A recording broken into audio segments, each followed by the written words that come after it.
Per i senza tetto, certo, c'è da fare un ragionamento approfondito perché molti potrebbero aver bisogno di un dormitorio, molti potrebbero aver bisogno di una casa collettiva dove sono anche assistiti.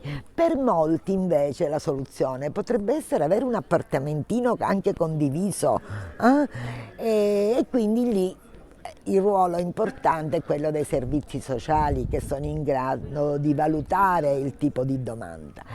Ma poi abbiamo le famiglie anche dei cosiddetti lavoratori o delle lavoratrici povere o poveri, nel senso che il lavoro povero non ti consente di avere una casa in affitto e quando parliamo di lavoro povero parliamo di coloro che non arrivano ai 1.000 euro al mese di stipendio.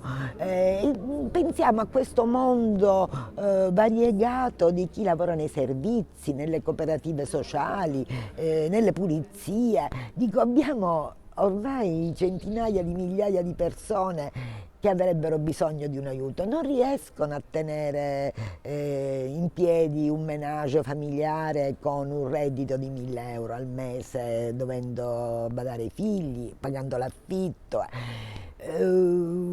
Abbiamo tra l'altro riscontrato che neanche chi ha un reddito medio-basso, quindi un po' più alto, riesce a poter sostenere un affitto nel privato. Qual è la reazione da parte delle autorità, sia locali che regionali? Sembra che il problema non esiste. Allora io sono sempre più convinta che non c'è la contezza del problema, proprio non c'è i numeri.